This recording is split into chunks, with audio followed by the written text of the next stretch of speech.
അസ്സലാമു അലൈക്കും വറഹ്മത്തുള്ളാഹി വബറകാതുഹു. പ്രശ്നം മറ്റൊന്നുമല്ല, പള്ളി വികസിപ്പിക്കുക അനിവാര്യമായി തീർന്നു. കുറച്ച് സമയം കൂടി നബി വെയിറ്റ് ചെയ്യുന്നുണ്ട്. അതിനിടയിലാണ് മദീനയിലെ ജൂതന്മാരുമായി ഒരവസാന ഏറ്റുമുട്ടലിന് ഒരുങ്ങേണ്ടി വന്നത്. അത് ഹിജ്റ 7-ാം വർഷമായിരുന്നു.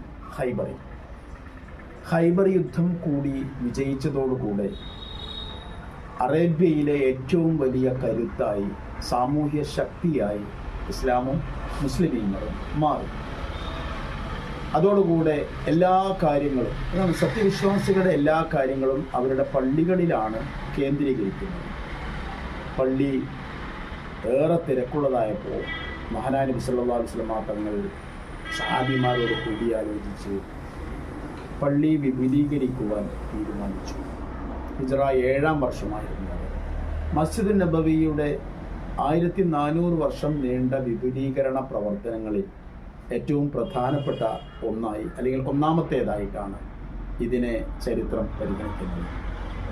ഖൈബർ യുദ്ധത്തിന് ശേഷം മഹാനായ നബി സല്ലല്ലാഹു അലൈഹി വസല്ലം തങ്ങൾ പള്ളി വികസിപ്പിക്കുമ്പോൾ പള്ളി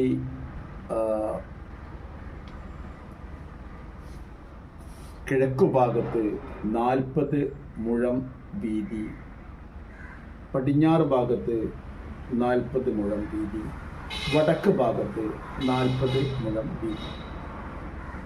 തെക്ക് ഭാഗത്ത് മാത്രം വികസനം വന്നില്ല. കാരണം നമുക്ക് ഊഹിച്ചെടുക്കാം, അവിടെയാണല്ലോ ഖിബിലയുടെ ഭാഗം മാറ്റിയിട്ടില്ല. മസ്ജിദ് നബവിയുടെ ഏറ്റവും വലിയൊരു സവിശേഷത അതാണ്. അവിടെയുള്ള മിമ്പറും മിഹ്റാബും എല്ലാം മഹാനായ നബി സല്ലല്ലാഹു അലൈഹി വസല്ലം തങ്ങൾ സ്ഥാപിച്ചതാണ്. ആ ഭാഗത്തേക്ക് പിന്നീട് നീട്ടിയിട്ടില്ല. അതോടുകൂടെ പള്ളി 2500 മീറ്റർ സ്ക്വയർ വിസ്തൃതിയുള്ള ഒരു പള്ളിയായി മാറി. ഈ പള്ളിയുടെ ഈ വിപുലീകരണ പ്രവർത്തനത്തിൽ നമുക്ക് എല്ലാവരെയും ഓർക്കണം. ഒന്നാമതായി അതിന് നേതൃത്വം നൽകിയ മഹാനായ നബി സല്ലല്ലാഹു അലൈഹി വസല്ലം തങ്ങൾ. രാവില്ലാതെ പകലില്ലാതെ അക്ഷീണം അതിനുവേണ്ടി ജോലി ചെയ്ത് അധ്വാനിച്ച സഹാബിവരന്മാർ. അക്കൂട്ടത്തിൽ പ്രത്യേകം എടുത്തു പറഞ്ഞ് നമ്മൾ സ്മരിക്കേണ്ട ഒരാളുണ്ട്. അത് മഹാനായ ഉസ്മാൻ ബിൻ അഫ്ഫാൻ റളിയല്ലാഹു അൻഹു ആയിരുന്നു. മഹാനായ ഉസ്മാൻ ബിൻ അഫ്ഫാൻ റളിയല്ലാഹു അൻഹു ആണ് വിപുലീകരണത്തിന് ആവശ്യമായ ഭൂമി വാങ്ങി നൽകിയത് എന്നാണ് ചരിത്രം പറയുന്നത്. നമ്മുടെ സമുദായം കണ്ട ഏറ്റവും വലിയ ഉദാരമതികളിൽ ഒരാളായിരുന്നു മഹാനായ ഉസ്മാൻ ബിൻ നൂറൈൻ റളിയല്ലാഹു തആല. അപ്പോൾ മഹാനായ നബി സല്ലല്ലാഹു അലൈഹി വസല്ലം തങ്ങൾ പള്ളി നിർമ്മിച്ചതും പള്ളിയിൽ ആദ്യത്തെ മാറ്റം വരുത്തിയതും പിന്നെ പള്ളി വിപുലീകരിച്ചതും ഇതെല്ലാം നമ്മൾ പറഞ്ഞു. പിന്നെ 1400 വർഷമായി സത്യവിശ്വാസികളുടെ ഏറ്റവും പ്രധാനപ്പെട്ട പരിഗണനയിലിരിക്കുന്ന ഒന്നാണ് പള്ളി, മസ്ജിദ് നബവി. അതുകൊണ്ട് തന്നെ അവിടെ ഒരുപാട് മാറ്റങ്ങൾ വന്നിട്ടുണ്ട്, ഒരുപാട് സൗകര്യങ്ങൾ വന്നിട്ടുണ്ട്.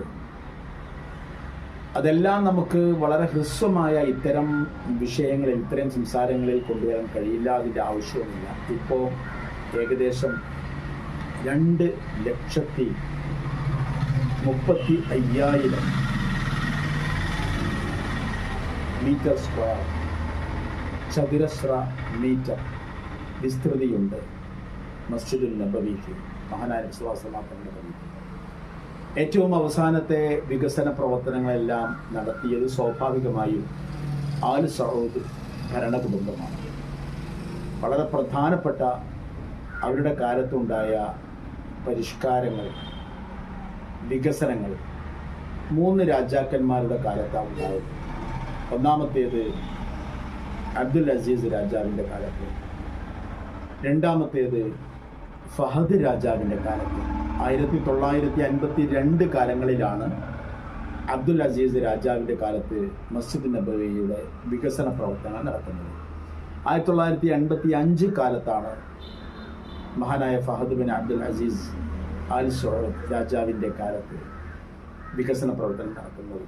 പിന്നീട് നടന്ന ഏറ്റവും വലിയ വികസന പ്രവർത്തനം, ചെറിയ ചെറിയ വികസന പ്രവർത്തനങ്ങളൊക്കെ എല്ലാ ഹറമുകളിലും എപ്പോഴും നിലക്കാതെ നടന്നുകൊണ്ടിരിക്കുന്ന കാര്യമാണ്. വളരെ പ്രധാനപ്പെട്ട വികസനമാണ് നാം ഈ പറഞ്ഞത്. ആൽ സൗദ് കുടുംബത്തിൻ്റെ ഏറ്റവും വലിയ മൂന്നാമത്തെ വികസനം അബ്ദുള്ള രാജാവിൻ്റെ കാലത്തായിരുന്നു 2010. ഈ വികസനങ്ങളെല്ലാം കഴിഞ്ഞ് മസ്ജിദ് നബവി നമ്മുടെ മുമ്പിൽ നിൽക്കുമ്പോൾ 85 വാതിലുകളുണ്ട് മസ്ജിദ് നബവിക്ക്, 10 മിനാരങ്ങളുണ്ട്, അതുപോലെ തന്നെ കുബ്ബകളുണ്ട്. കുബ്ബയുടെ പച്ചക്കുബ്ബ, വിശ്വവാസമാങ്ങളുടെ റൗളയെ അടയാളപ്പെടുത്തിയിരിക്കുന്ന പച്ചക്കുബ്ബ, അതിൻ്റെ ഉയരം 8.88 മീറ്ററാണ്. ബാക്കി കുബ്ബകളൊക്കെ 3.55 ഉയരം മാത്രമാണുള്ളത്. അതിൽ കുബ്ബ മുതഹരിക്കയുണ്ട്, 27 കുബ്ബകൾ യന്ത്രത്തിൻ്റെ സൗകര്യത്തോടെ ചലിപ്പിക്കാൻ കഴിയുന്നതാണ്. അങ്ങനെ ഈ ലോകത്തെ ഏറ്റവും വലിയ ആത്മീയ ദൃശ്യമായി മാറിയിരിക്കുകയാണ് അള്ളാഹുവിൻ്റെ ഹബീബിൻ്റെ പള്ളി. കാണാൻ സിയാറത്ത് ചെയ്യാൻ നമുക്ക് എല്ലാവർക്കും ഭാഗ്യം ഉണ്ടാകട്ടെ. അസ്സലാമു അലൈക്കും വറഹ്മത്തുള്ളാഹി വബറകാതുഹു.